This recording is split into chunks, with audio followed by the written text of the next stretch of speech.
Good morning.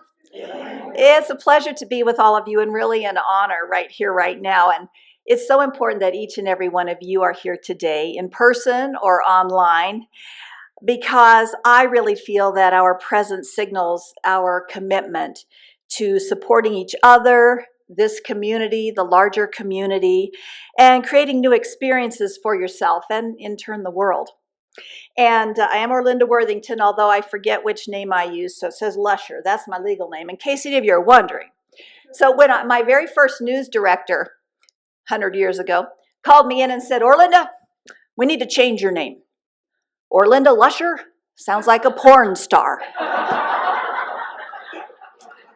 I thought, well, we are based on ratings, but nonetheless, I said, okay. He said, I got to have the perfect name for you. I said, okay. He said, Orlinda Lee. I said, well, now I sound like a country western singer. Not that there's anything wrong with that, but you know, Orlinda Lee, live from the Grand Ole Opry. So I said, if I'm going to change it, at least let it be something that's part of my actual name. So Worthington is the middle name, and that's what I used on air for many years. So that's how many of you might know me. Or not, but now you know the secret. That is not part of the talk today, but when I obviously must have filled out 2 cards with 2 names, so I forget who I am. So there you go. So 1 week ago today, I was snorkeling off the Galapagos Islands. Ooh, yeah. And have you been, anybody? Yeah, well, you know, I highly recommend it. I was seeing some of the most beautiful, exquisite sea creatures in the world. Giant tortoises, technicolor fish, a few sharks, definitely a different ecosystem than we're used to here in Montana. And I was also getting hit in the head by flippers from a 16-year-old that was in the group. I was having my view clouded because people were rustling around, rushing to see the seahorse and, you know, all of that. And I found myself becoming irritated in the middle of the beautiful blue ocean. And I thought, why don't people watch where they're going? You know, give the reef some space. The guide should have gone over some snorkeling etiquette before we started. And boy, I am spiraling down, right? And all of a sudden I went, wait a minute, Orlinda. This is a once-in-a-lifetime experience, likely. This is incredible. What are you doing? Missing it by getting yourself, you know, in this downward spiral of irritation.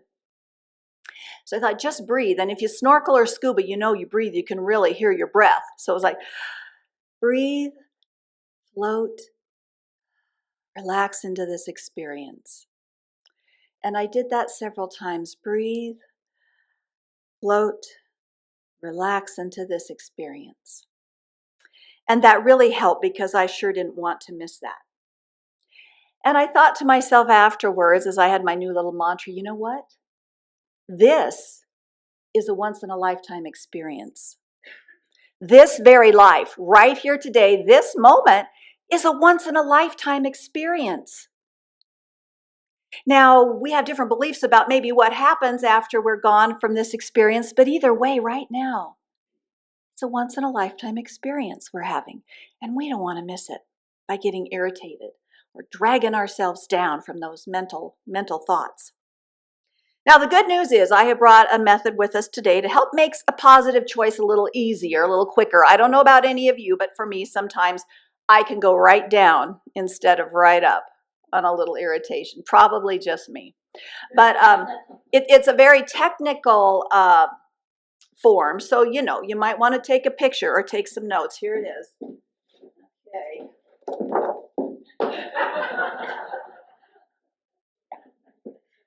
And for those, I think you can see it at home, but if not, yeah, it's just a straight line, plain old straight line. Now, I have a question that goes with this.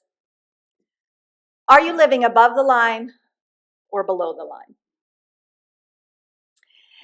And yeah, it's something to think about. We're going to talk a little bit more about it. Now, one of the most important ways for us to know if we're leading our lives productively in terms of consciously creating a brighter future is with this diagram. It's fairly simple. It's something that for me, sometimes I need a little visual thing just to clue in. It's like, oh, wait a minute. Yeah. Am I above the line or am I below the line?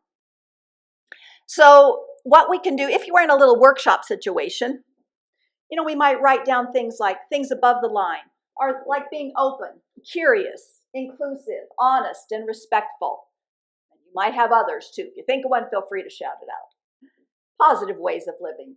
And below the line, of course, are things like being defensive, blaming, being selfish, or dishonest. Now that you know a little bit more about our diagram, I can pose that same question again. When are we most likely to live above or below the line? The diagram is actually from a book called 15 Commitments of Conscious Leadership. It's an organizational consulting group. Yet it was required reading for a ministerial class on ethics, and I thought a little odd at first. But then I see why. The authors are saying that you either operate above the line or below the line in conscious leadership. And it made sense to me in terms of spirituality, but also taking leadership of our own lives. Because really, aren't we the leaders of our own lives? And we want to do it consciously. So now that we know a little bit more about this tool, I think it's important to let you know when we think about, where in our life are we living mostly above the line? Where do we go below the line? Is it that time in traffic when somebody cuts us off? Is it something more significant? And below the line isn't bad. I want to state that. In fact, below the line is normal for many of us, according to these authors and researchers. Dan Goleman is the author of Emotional Intelligence. You might be familiar with that. And he says the part of our brain called the amygdala is continually scanning our environment for threats. It's keeping those primitive questions in mind. Is something going to hurt us? Does something hate us? Do I fear it? If so, it sounds that alarm.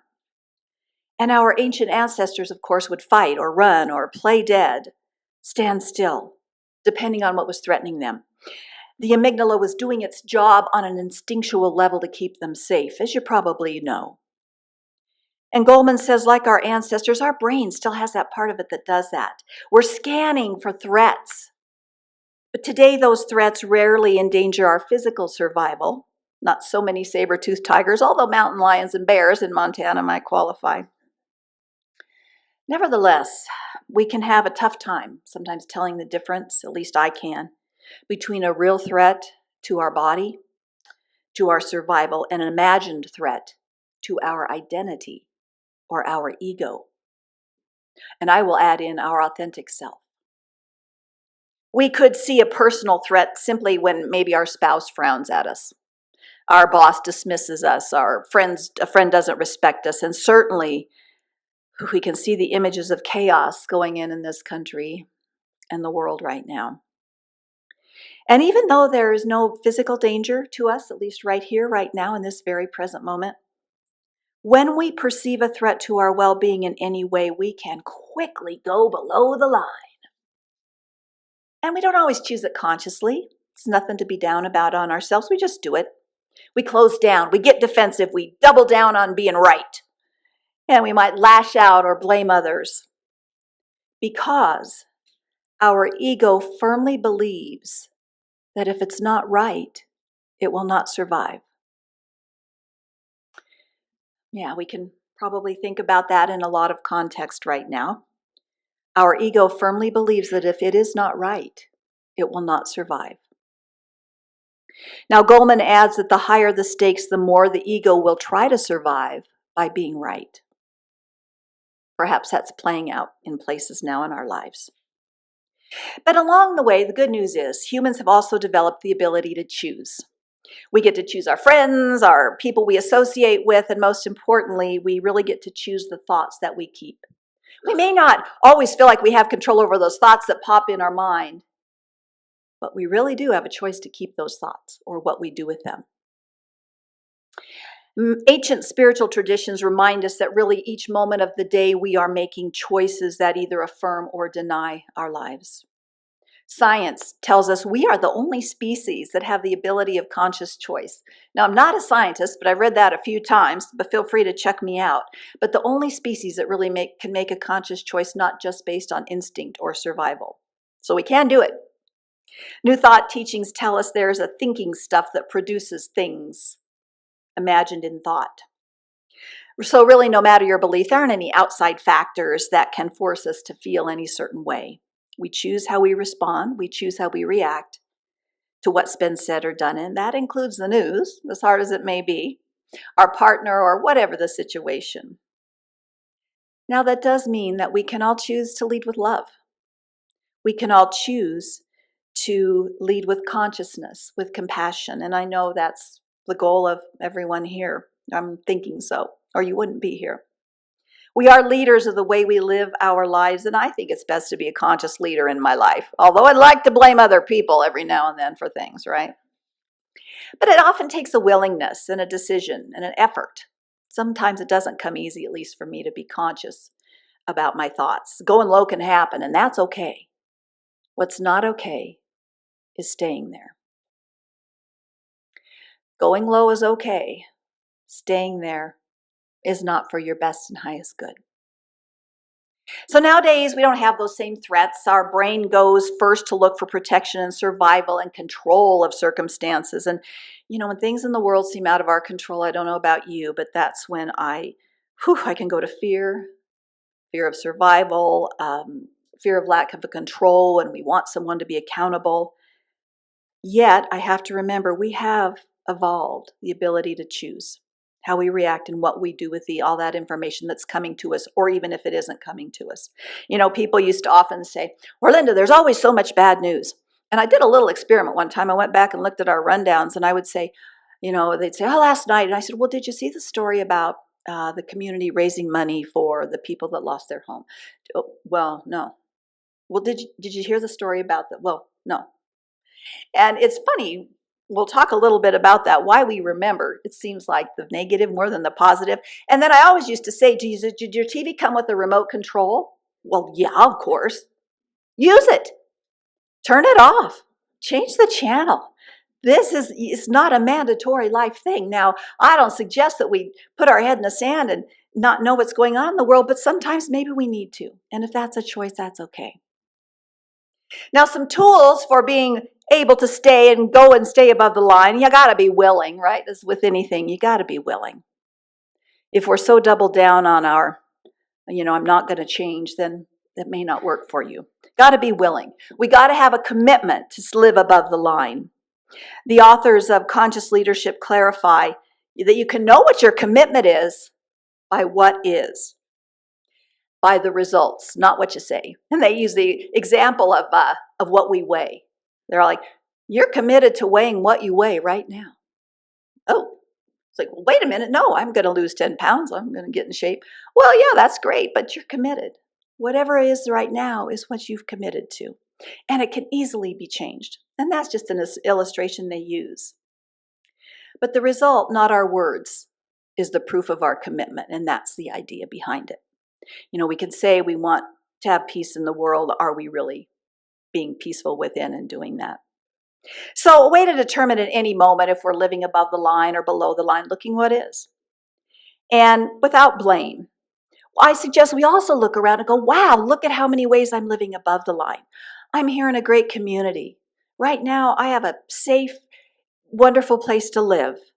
I have wonderful friends, loving family. So give yourself credit for all those ways and all those things you've lived and the way you've lived above the line, the things that you do for your community. Third, it needs to have an awareness. Knowing when you're below the line is more important than being there. And I'll say that again, just an awareness, knowing when you're below that line is more important than being there, because you can change it once you're aware, like anything, right? So you can shift. You can move from open to closed. You can go from defensive to curious.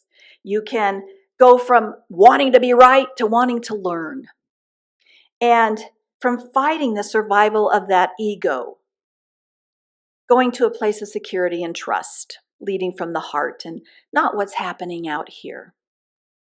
So being willing to shift and move above the line is what, according to the authors, is key for our emotional, spiritual, mental, and psychological evolution, because we still continue to evolve, right? And it's just a simple tool to check in and see.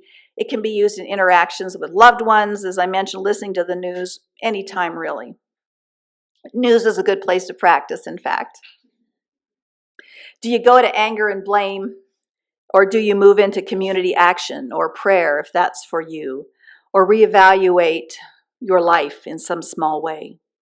Doesn't mean you can't be upset with others and work for change, but the key is really to start within, I feel. At least that's what's worked for me.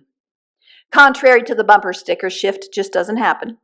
We do have to be willing and committed and aware before we can shift into that higher consciousness, even in little situations.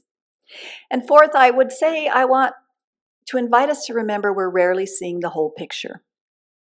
When I started in the news business, it was analog television. There was no digital. And, when we went to high definition, it's like, whoo, it's time for me to leave. But so analog, in one of my production classes, they explained how it worked back in the day. And I don't remember the numbers. I forgot to look them up. But basically, you weren't seeing the whole picture on a TV screen. It's a series of little tiny dots that go so fast, so close together and in lines that the dots and the frequency forms the picture. You're not really seeing the whole picture. And I've realized that a lot in my own life, not really always seeing the whole picture. And so I jumped to a conclusion or reaction. I was driving one time late. I was late for an appointment. It was black ice. I was going down a little hill. I'm behind a big pickup. It stops at the stop sign. And another truck coming this way stops.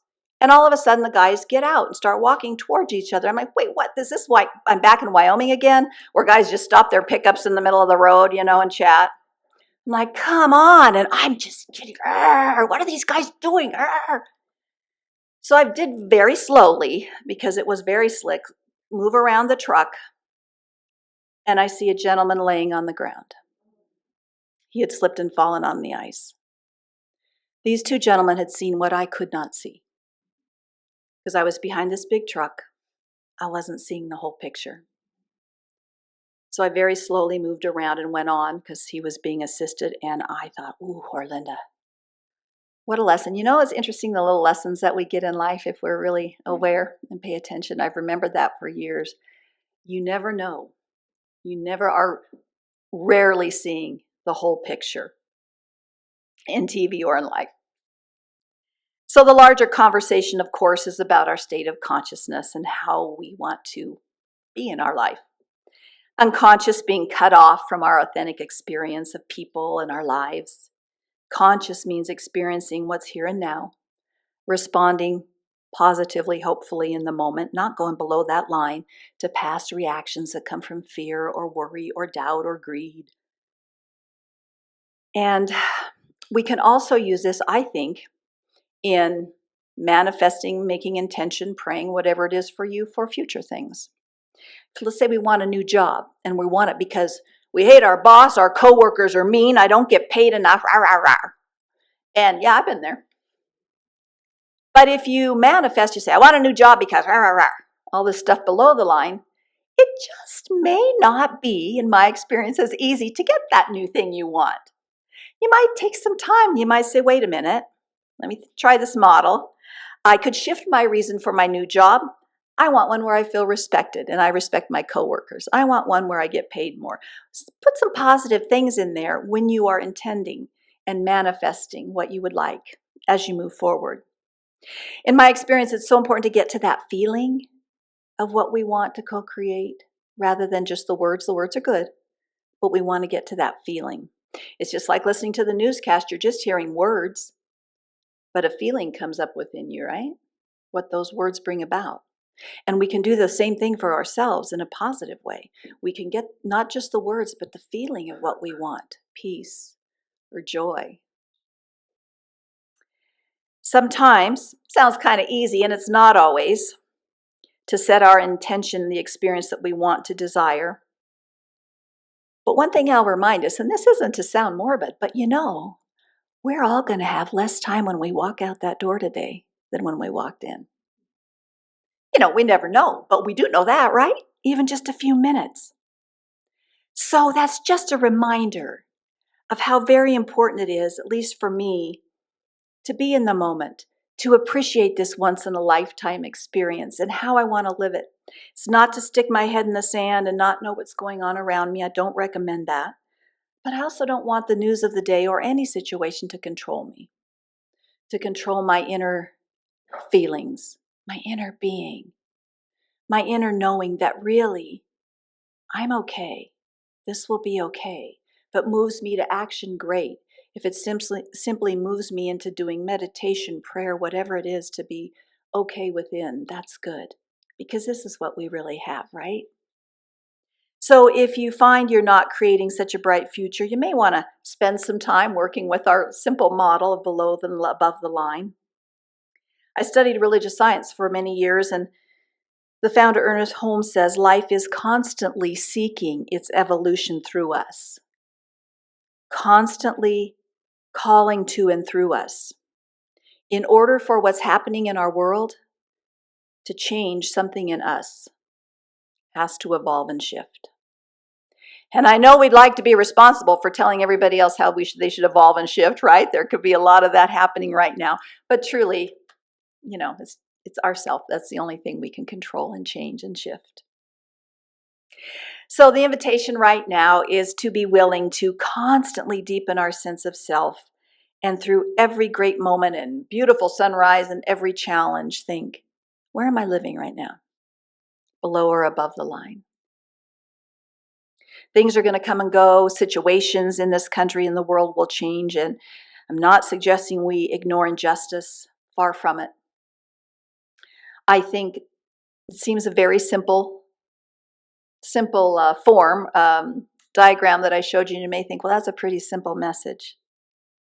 But I think if we really live it and take it in, and however it works for you, just being conscious and aware of where you are operating from, whether you're taking in information and spreading it out, it's so important. Because the truth of it is, yeah, I did newscasts 2 times a night, 5 days a week for many years.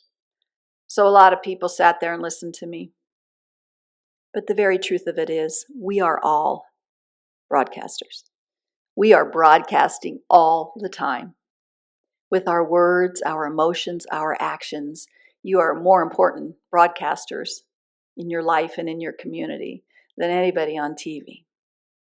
So that's why I suggest we be very mindful of what we're broadcasting. And it might seem a simple way. I was in the co-op one day, and the young man checking me out, I said, well, what do you have going on for your Friday night? And he said, I'm going to go try stand-up for the first time. And I went, oh boy, that's good for you, but that's really hard. And he physically went, yeah, that's what everybody tells me. And I'm okay, have fun. And I started to walk out the door, and I went, Orlinda, stop, think, what did you just do? Because his whole physicality changed. Everything when I said that. I don't know him at all. I'm a complete stranger. And I turned around, and he has had another customer. I said, hey. And he kind of looked up. I said, you know what? You're going to go do stand-up tonight. You're going to be terrific, and you're going to have so much fun. And he went, well, I hope so. And I was like, oh, thank you. Sometimes it simply takes a tiny bit of awareness to make a difference, to broadcast something positive, right? And it's being aware, not always easy. It can be automatic to go below that line, but as long as we're aware and willing to move, that's the key.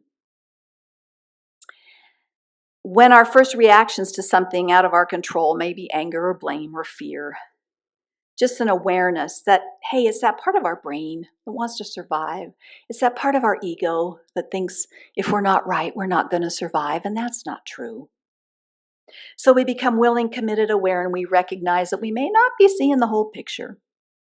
And most importantly, we know we're always a choice of our own inner experience. Past is gone, future isn't here. All we really have now, and that question is, what do we choose to do with it? We don't want to squander it on past resentments and hurts. At least I don't. So I want to think about ways to act that I can bring harmony to the world. And in the covenant, it's stated, in part, love is the spirit of this church and service is its prayer. And we always have that choice to lead and come from love. And in turn, I think that brings about certainly a loving, joyful, effective, peaceful way of being in service. This life is a once-in-a-lifetime experience. So let's not let anything or person or situation keep us from experiencing beauty and good and wonder and joy. Each of us has our own personal power to broadcast your unique gifts, your talents. At any moment you can do that. You can bring forth peace and love and joy. So I suggest we all be the good news by staying above the line. Thank you all.